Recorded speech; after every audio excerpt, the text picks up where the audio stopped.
Polymorphism समझते हैं। Polymorphism होता क्या है, ठीक है, चलो अपन सीखते हैं।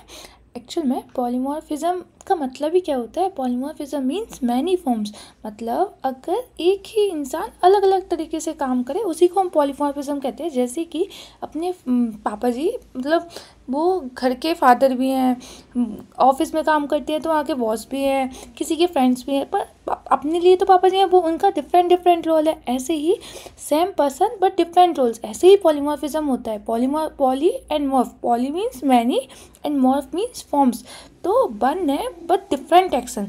जैसे कि चलो अपन रियल लाइफ एग्जाम्पल से समझते हैं। मान लो अपना फ़ोन है, जो पावर बटन होती है उससे स्क्रीन लॉक भी होता है, अगर उसको हम ज़्यादा देर प्रेस करेंगे तो वो स्विच ऑफ भी हो जाता है, ठीक है। एक ही बटन है बट उसके क्या हो रहा है, डिफरेंट फंक्शन हो रहे हैं। यही होता है पॉलीमॉर्फिज्म, ठीक है।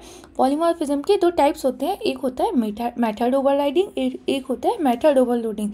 फर्स्टली अपन समझते हैं मेथड ओवरराइडिंग। मेथड ओवरराइडिंग क्या होता है, मतलब सेम मेथड नेम होता है और सेम ही पैरामीटर्स होते हैं, बट वो उसमें ज़रूरी क्या होता है, जो जैसे मान लो अपने पेरेंट क्लास में कोई मेथड इम्प्लीमेंट की और हमको उसको चाइल्ड क्लास में कुछ और चीज़ ऐड करनी है, तो वही मेथड ओवरराइडिंग होता है। मेथड ओवरराइडिंग को ही हम रन टाइम पॉलीमॉर्फिज्म कहते हैं। क्यों हम उसको रन टाइम पॉलीमॉर्फिज्म कहते हैं, क्योंकि वो रन टाइम पे डिसाइड होता है कि कौन सी मेथड चलेगी।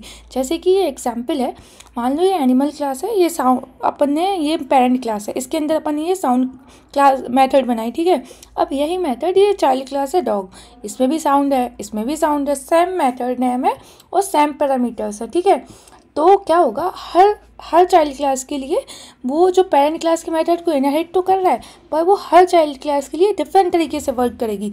इसलिए हम इसको मेथड ओवरराइडिंग होते हैं। अभी डिसाइड कैसे करेगा कि कौन सी मेथड चलेगी, तो ये रन टाइम पर डिसाइड होता है, इसलिए हम इसको रन टाइम पॉलीमॉर्फिज्म भी कहते हैं। और इसके मेन फीचर्स क्या होते हैं, इसमें इनहेरिटेंस का ज़रूरत होती है, मतलब हमको इनहेरिट करना ही पड़ेगा पेरेंट क्लास को, तभी तो हम उसमें और फीचर्स ऐड कर पाएंगे ना। इसलिए, और सबसे बड़ी चीज़, दोनों मेथड का नेम सेम होना चाहिए, सेम पैरामीटर होना चाहिए, और ये रन टाइम पे डिसाइड होता है, ठीक है ना।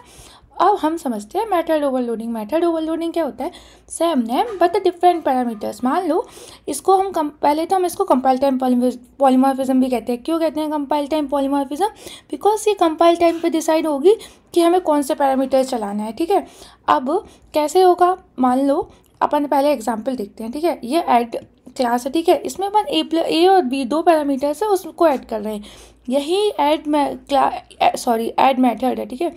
ऐड मेथड है, हम इसमें 3 पैरामीटर्स ऐड कर रहे हैं, ये अलग रिजल्ट दे रहा है, देखा। सेम मेथड नेम है बट डिफरेंट पैरामीटर्स और डिफरेंट तरीके से काम कर रहे हैं, ठीक है। तो क्या एक्चुअल में होता ही क्या है मेथड ओवरलोडिंग। मेथड ओवरलोडिंग यही होती है, same name but the different parameters with the different functionalities, ठीक है। तो समझ आया ना। और इसके मेन की पॉइंट्स क्या होते हैं, सेम क्लास में होता है, मतलब एक ही क्लास में दोनों चीज़ें होनी चाहिए, ठीक है। ऐसा नहीं है कि इसको इनहेरिट करने की ज़रूरत नहीं पड़ती है, और जो पैरामीटर्स है वो डिफरेंट होने चाहिए और कंपाइल टाइम पे डिसाइड होता है, ठीक है। अब हमें ये सबसे इंपॉर्टेंट जो इंटरव्यू में पूछा जाता है, ओवरराइडिंग वर्सेस ओवरलोडिंग के बीच में डिफरेंस क्या होता है, तो तुम लोग खुद ही बता सकते हो, already we are discussing about that, ठीक है।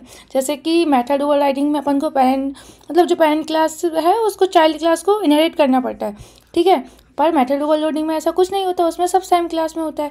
इसमें सेम नेम और सेम पैरामीटर्स होते हैं, बट इसमें सेम मेथड नेम होते हैं बट डिफरेंट पैरामीटर्स होते हैं, और ये रन टाइम पे डिसाइड होता है, ये कंपाइल टाइम पे डिसाइड होता है, ठीक है। ये मेन डिफरेंस है इन दोनों के बीच में। अगर समझ आया हो तो कमेंट करके ज़रूर बताना। Thank you.